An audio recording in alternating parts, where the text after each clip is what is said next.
What's up, everyone? Welcome to week number 4. We are officially at the halfway point for the session. Pretty excited that everybody's moving along pretty nicely. I've seen your responses to some of the discussions. Been very pleased by that. Very pleased by some just the uh, ability to sort of articulate your ideas. Please continue it. I'm really, really happy to see this. And there are some of you who haven't really gotten too far, so I would encourage you to start moving along so you don't get to the end and things blow up in your face. So I've already given you fair warning. So I hope that you'll get on top of it for those of you who haven't. But in any case, this week we're going to be jumping into discussion regarding different types of governments. And I think you'll find it really interesting because this is really the essence of how we figure out, for example, is democracy the best type of government? Does it really work, or does it only work if we participate in it? And since so few do participate in it, then is it really a democracy? Or do we just like the word, but we don't like what it actually requires of us in terms of our role in society? So let's jump into this and take a look, and let's see if we can answer that question a little bit, and hopefully you'll learn a little bit more on this. Okay, so here we go. So again, this chapter is we were going to be looking at all the various forms of government, and I think it's like I said, interesting because it really does require us to sort of really stop and think about some of the aspects about government. What do we know about a government? What do you think government really is? What do you think the function of government should actually be? Um, and recognizing, I would say that there is no perfect government. So recognizing that if there's in fact no perfect government, what is the does is there really a one size that fits all for everyone? Or are there better forms that work in different situations? So, democracy has many different forms, and even within that, can you say that the democracy that more or less works in the United States could work in every other type of democracy? Possibly, possibly not. And so recognizing, the things that make democracy successful or even cause its failing are things that we'll get a chance to look at here in this particular chapter. Uh, and so, understanding so the concept of government, and when we talk about government, we're talking about the people who are responsible for basically ruling over the community. And I say ruling not in the sense that it's this heavy-handed authoritarian system as much as it is an infrastructure that is controlled and executed by the government or authorities that we allow to have rule over us. And in democracy, the idea of authority is based upon the principle that we, the people, will give away our authority to the government and the government officials to basically rule over us to help make our lives better. So in some way we give them part of our authority. We're not supposed to give them all of our authority. We're supposed to give them enough to where they can do their jobs and be able to provide the goods and services we need as a society to function, right? So they do this through the process of policy making. So they have to develop all kinds of policies to sort of be able to provide for the public the things that the public needs, whether it be goods and services, whether it be water and power, the access to vehicles, the access to food, shelter, all the different things that help protect us by virtue of our either ethnicity or gender or sexual orientation. Those are things that, and whether people agree with those other groups of people or not, it doesn't matter. What really matters is that, in terms of they all are part of our society, and whether you individually like it or not, it's not what matters. What matters is that if they're citizens, even if they're non-citizens, that they have a right to be respected inside of our country. Now, every country doesn't believe this, and certainly, though some that say they do, don't operate this way. But I would argue that any country that doesn't confront the realities of this is really running toward long-term disaster and potential failure of their democracy. Um, and as I said, they're not exactly alike. And the idea of, when we talk about how we classify, governments, and that's always the first question is, who's actually in charge? Who actually holds power? Is it held by one individual? Is it held by, is it held by a tyrant? Is it held by a king? Is it held by a parliament or a governmental body? Is it a legislative body? Who holds power in any particular society? Even in places like England, where they have a king or a queen who've been historically in power, that power is very different than it was 100, 200 years ago, where the king or the queen would have had absolute power. Now the parliament actually, or the congressional and uh, entity, whether it be a parliament or a Congress, uh, those are the entities that actually hold power, along with the prime minister or the presidents. And the kings and queens of today are, for the most part, in democratic societies, are just more like ambassadors or they're face of the country, and they certainly have a lot of historical resonance and legacies. But the power that they wielded, even 100 years ago, is very different than the power that they actually wield now. So, for example, the King of England, uh, would never go against the Parliament. Whatever comes out of the Parliament, now he may not always agree, and he can certainly voice, some of his concerns, but he will never ever go against whatever comes out of Parliament because that's where the core of power is within the British system, for example. Uh, and then also, of course, the locations of power where they are sort of geographically fixed within certain countries can have certain meaning. Uh, Ours, is, of course, is in Washington, D.C. London is where England's is. I mean, there are logical processes and justifications for where the seat of power is in certain countries.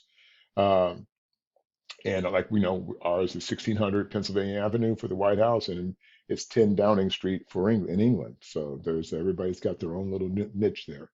And then in democratic societies, there's always a question of the relationship between the various branches of government. So we have three branches of government in our system: the presidential, legislative, and judicial branches. And then how do they relate with one another? And if it's proactive, then it's a great situation where they have checks and balances in place to protect each other from absconding with too much power. Or it could be the other way around, where you have a situation where one group can basically have more power than the other groups. And it's never perfect. And you'll see throughout if you look at American history, you would see that throughout history, there have been groups that have, like, where one branch of government may have more power than other branches. So right now, like for example, the Supreme Court has taken tremendous steps that have arguably made it the most powerful right now, slightly more powerful than the other branches. We've had other times when the Congress has been, or the legislative body has been, has had more power, and other times when the presidents have had more power. Certainly with Trump, the presidential reach of power was pretty incredible, and I'm not saying that's a good thing. I'm not picking on Trump for Trump. I'm just simply saying any president that will go around the checks and balances of government runs the risk of having a lot of bad things that can happen ultimately. It may look good at first because you can get things done more quickly than the bureaucratic process of having to have those checks and balances. But the checks and balances are really important in a democracy. That's how we make sure that we don't go down the rabbit hole to something crazy or ridiculous, is by having those checks and balances to make sure everything is fair and equal. Uh, but there are also problems with that, and we'll talk about a little bit more about that later. But one of the things I will say is that, like for example, the president's responsible for selecting the judiciary. He gets to nominate the Supreme Court justices, and he gets to select the federal judges. Personally, I think that's a horrible thing because it actually infringes on the judicial branch of our government, that the president, who's one of those branches, gets to select the people who make the laws, and if the president is biased toward one side or the other of the political spectrum, meaning either a Republican or a Democrat, meaning conservative or liberal, then they can put justices in that reflect that political interest, not justices that can freely make decisions for the entire country relatively without bias. And I think that's one of the things that we struggle with in our society. Um, okay, let me move on here. So when we talk about in terms of government, there's basically a premise about different types of rules, and this goes all the way back to Aristotle. And if you look at the three that they talk about here, and they give you three of the basic forms, and unitary, oligarchy, and democracy. And they take on many different forms in each of them. So we'll talk about them in a little more detail here in a second. But let me digress for a moment and share with you that Aristotle, who was a student of Plato, over 2,500 years ago, basically is the founding father of classifying different types of government systems. Plato wrote the Republic, which talked about representation and representative, system of government. Uh, but Aristotle, his student, is the first one to really sort of classify them into distinct categories, and he classified them in two different ways. Um, he had six different types of rule, and he classified the positive forms of government as being ruled by either one person or a group of people or the entire mass of people, but serving the interest of all people, as opposed to the negative forms, which all served either the ruler, the individual ruler, or the few people, or the masses serving the rulers, but they serve the ruler, not the people. And so, when looking at this, who holds power, if you look at this PowerPoint that we have in front of us, and they talk about unitary, well, unitary can take on many forms, and we'll see that in the next slide, and as can oligarchy. And oligarchy, under Aristotle's definition, is ruled by a few in the interest of the ruler. So it's considered a negative form of government, and the positive form of oligarchy, under Aristotle's definition, is ruled by a few in the interest of all people. Today, in this world we live in, people would say that the United States is much more of an oligarchy than it is a democracy, meaning that we have big money and multinational corporations and rich individuals that dictate the policies of our country. So it's ruled by a few people, meaning the wealthy, the 5%, if you would, uh, but serving the interests of the rulers, not serving the interests of the people. And then democracy is also considered a negative form of government by Aristotle. Ironically, people thought, oh, it's a positive form. Well, Winston Churchill famously said it was the worst of all, is the best of all, worst of all forms of government except for all the others. Uh, so it's kind of a love-hate relationship, but Aristotle didn't like it. He said the definition of democracy was ruled by many in the interest of the rulers. So instead of, so again, serving the interests of the people, it serves the interests of the rulers. And he said that the reason that he didn't like democracy was because it tends to oppress certain groups of people within society. And if you look at the way our democracy is built, you could easily make that argument and make a case for that, particularly if you look at the human nature of human beings, which we've already kind of looked at, about human beings sort of operate within the political spectrum within their societies. Okay. So under unitary, again, this can manifest in two different ways. You can either look at it in a negative form, which is tyranny or a tyrant or authoritarian system, um, which would be, for example, like Hitler or Kim in North Korea. You could say Xi in China or Putin in Russia.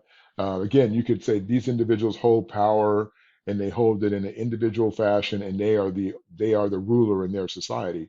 Even some of them that call themselves more or quasi democracies. Russia's not supposed to be anything more than a sort of a democratic system now, but they have a leader who has the ultimate rule. So just because they call themselves a democracy doesn't really mean they're a democracy. If you go back and again look at Hitler, you look at Mussolini, you look at the people, Mao Zedong in China back in the 60s and 50s, Stalin, you could argue all these people were all totalitarian dictators um, who controlled their people basically by limiting their access to power and government. And so that's the sort of the essence of it. Now, in Aristotle's time, remember, he's looking at a window 200, 2,500 years ago. He's saying, well, the positive form, if you have, is when you have a monarchy, and basically it's if you have, while the monarch or queen or king has the ultimate authority over the people. If they're a good queen or good king, then they get to make decisions free of being swayed by one interest or the other because they have all the power and money that they ever needed, so they can make decisions quickly and get things done. The problem with it is that, from generation to generation, you couldn't count on the fact that every generation was going to be a good person that would step into power. So you could have a monarchy at one point, and then it become a tyrant, or you develop into an authoritarian system, uh, which typically happens when democracies start to fail. They become authoritarian systems. Um, and then they give you a few examples of what they call absolute monarchies. And again, Saudi Arabia is one of those areas. But even in Saudi Arabia, we're starting to see a little bit of change and openness in this Islamic society. Although, there's been, of course, the assertion of that the monarch had an individual killed and dismembered So they have a long ways to go regarding some things, but they also have been making slight movements, even though it may not be representation or representative of Western style institutions or democracies or institutions of governance. And then other examples of sort of the constitutional monarchs would be the examples they use are Great Britain and Japan. And then oligarchy, as I said, is Aristotle's definition is ruled by a few in the interest of the rulers. Again, this is such people who serve their own interest. As you can see, those who have wealth or military capabilities or social position, those are the folks who tend to hold on to power and they control and suppress any political opposition within the system. And sometimes they can do it through legal precedent because they control the people who make the decisions in the legal side of the system. That's where the danger happens in an oligarchy because you have a few vested interests that are being put in front of the will of the people. And then they use an example of China, but you could also, many people have said, in fact, there's a very great book if you're interested in this area, particularly under the guise of economics, called Capitalism in the 20th Century, in the 20th, 21st Century, by a gentleman named Thomas Piketty, and he basically chronicles throughout history the basically how the United States came to be, and that we are basically have the widest gap between the haves and the have-nots, economically speaking, than any place, any time in human history, and that we are very much he would argue an oligarchy, or we would say an oligarchical system within the United States. So there's some questions there to be answered regarding this. And then, of course, the theocracy, which is basically a government based on religious rule, like in Iran, where you have, Islam that basically is the guiding principle. So in Iran, for example, and this is my direct area of field that I have done many, many years of work in, they have a Congress or a legislative body called the Majlis, and they have a president, and they make political decisions. However, once they are made in their legislative and presidential body, they have to go to a religious group, which is called the Council of the Guardian, to be approved. And then once the Council of the Guardian, if they approve it from the religious side of things, then it has to go to the Ayatollah, who is their religious leader, for final approval. So while they have this infrastructure in place. The infrastructure is very limited in its power because it has to be approved by the religious body, before anything. And then, of course, democracy. And democracy, the very basis of democracy is basically you have the people hold power in a democracy. And sometimes I think we, the people, don't realize the power that we actually have under our system because we've sort of been manipulated into believing that everything is controlled by everyone else. But we're the ones who vote people in to do this, so it's kind of our fault. Um, and then, as you can see, the definition of democracy comes from the Greeks, and it stands for the people and rule. So again, it's the people ruling themselves or holding power over the system. And there are two different types of democracies. One is direct democracy. And you see this play out typically, and I'm going to use this in the US, it's like in a small scale, like when we, in our local areas, when we vote for the mayor, for example, or directly vote for leaders in our own individual areas. Now, and then even within the state for governor, when we vote for the governor, it's a direct system. We don't have a representative that represents us there and that represents us to represent the government. We elect for that person directly. Um, Now, in an indirect or representative democracy, that's where we the people elect people to represent us to help make the laws. That's why we have in our state legislature, we elect people to represent us at the state level, but we also elect the governor. So we're not every state does this, but California does.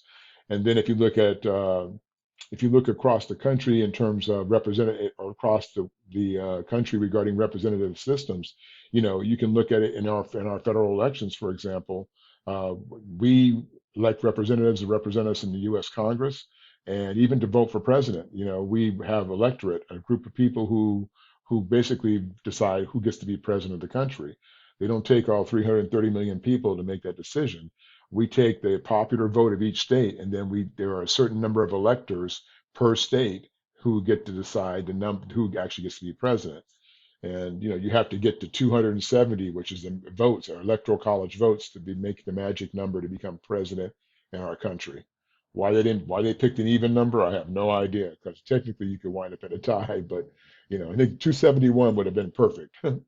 um, And then again, you have democratic systems and you have systems like they have in Great Britain, which are, is certainly a democracy, but it's what we call a socialist democracy. They don't have a presidential system. They have a parliamentary system. So it's a little bit different. But in terms of the essence of what they do, it's fairly similar. It's just a different form of being able to do it. Uh, okay. Actually, let me digress for one moment here. Let me go back once, because just to say regarding their system is that, so for example, in their republic, or the fact that it's not a republic, um, the Prime Minister of England is not voted on by the people. The Prime Minister comes from the legislative body, their parliament. So whoever the majority party is, who holds majority in the parliament, of the various entities. Like in our area, we have the Democrats, Republicans for the most part. They have others too in their areas. So depending if they have Labor's in charge, or if the Conservatives are in charge, or the Tories, or whoever's in charge in England, they're a multi-party system. That individual is selected from that group, the leadership from that group, to be the next prime minister. So the people don't directly, or even indirectly, or have a representative that represents them in that. It is done so through the parliamentary procedure. Okay. And then, so of course, again, when we talk about where power is located and how it's distributed across the various levels. So if you look at democracies, even in the United States, for example, there are three different forms that manifest themselves: unitary, federal, and confederal systems. And you'll see here as we go through. So unitary system is a centralized power-based system. Um, and it basically means that the power resides in one entity. So at the beginning of our government, arguably you could say that we had basically under the Articles of Confederation that we were very much controlled by one entity that basically throughout the colonies basically ran the entire infrastructure. Early on, it was our legislative body that ran the system until we developed into to the Constitution and then actually formed a common government. Um, and then even within a centralized system, you can have various entities between the federal, state, and local levels that can have feedback into the centralized power base. So they give you the example of Great Britain, where all the power basically is focused in at the national level, which is the capital, which is held in London. Uh, but again, this isn't making an autocratic system, because there is information flow, and it's not an autocracy in that sense. It just means that the entities within government, if it be a legislative body like the Parliament, for example, would be, if it were centralized in one location, that would be your power base for that particular country. And then a confederation. By the way, and in a centralized, if you were looking at a chart, a flow of power, the way it works is in a centralized, in the first previous one, where the centralized government, the power base flows from outward, from the central government to the, like for example, but when we founded ourselves as a colonies in our colony days, we were the power would reside in the central government, and it'd be a one-way relationship. So the power would start from the central and be dictated to the 13 colonies. So you'd see an arrow going from the centralized government with an arrow pointing to the colonies, meaning that it signifies that it is a one-way relationship with the central government telling all the colonies what the policies and laws would be. And then under Confederation, this is when basically you have more of a weak central government, and the central government doesn't have as much power, and most of the power resides in the states. This is the prime example of this was the Civil War. In the Civil War, obviously, 600,000 plus people die because those in the South wanted to operate differently than those in the North. And they wanted to basically break down the central government of our country and let the powers of the states dictate the rights of the states, even though by this time we'd had a supremacy clause in the Constitution that says that all federal laws, federal constitution supersedes all state laws and state constitutions.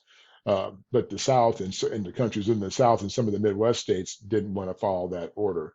In fact, for many years, they didn't follow that order, which led to the Civil War. And then the federal, and if and in the federal, if you were looking at a chart, you would see the arrows go both ways. So again, the centralized government, the first one we looked at, the power goes from the central government toward the states. So the central government makes the power. In the next one, in the Confederation, the Confederal government, the power goes the opposite way. So you'd have, for example, those 13 colonies with an arrow pointing toward the central government, meaning that the 13 colonies are telling the central government what to do, uh, and had more power. And then in the federal system that we actually operate under today, it's a two-way relationship. So if you were looking at a chart, you see the arrows going both directions, meaning that they're supposed to share power. Even though the federal constitution still does supersede, there are certain it is divided between the central and the 50 states have their own infrastructure, and then even within each state there are breakdowns between the local levels of government as well. So it allows for greater power sharing within those systems.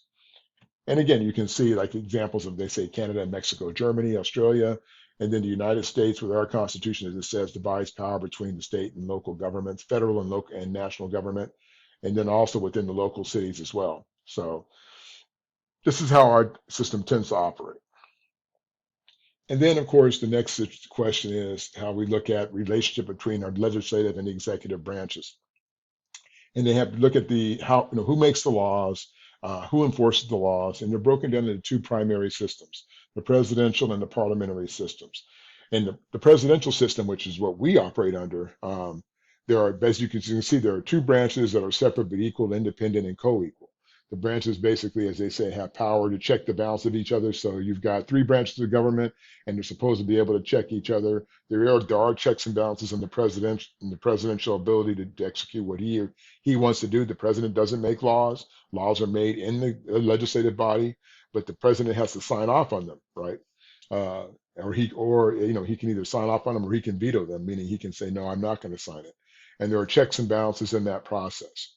The chief executive is independent of the legislative branch, and the United States is very unique in this system of government and how they operate their particular sense of this presidential system that we operate under. Now, the parliamentary system, which is an example like Great Britain and Canada and Japan, as I said earlier, the executive comes from one of the cabinets within their political system. So as you can see, the prime minister and the cabinet are members of and chosen by the legislature, which means their parliament. And then once they decide that, whoever wins the majority in the parliament, that is where the executive or their leader, their prime minister, is selected from. But it is not dictated by the people. It is dictated by who the people have decided who are elected into the parliament to represent them. And the prime minister only comes from the House of Commons. There are two houses that in our house we have two in our U.S. Congress we have two houses, the Senate and the House of Representatives. In England they have two as well, and that is the House of Commons and the House of Lords. The House of Lords has historically been those that have been individuals who've been anointed dukes and earls and all kinds of things like that. And so it's more of a title driven thing as opposed to the House of Commons, which is from the everyday people. And so the prime minister only comes from the House of Commons, does not come from the royal side, if you would, of the legislative body. And a lot of those are honorary positions. Um, and so this is basically the difference between the parliamentary and the presidential systems. And I think that gives us a really good backdrop of seeing how the different forms of government. Now, granted, there are other ways, and we could go much deeper into this in some ways, but I think this is enough for what we're trying to do right now. And I think I'm going to close it there. So you guys have a great week, and I will see you in week 5. All right. Thanks.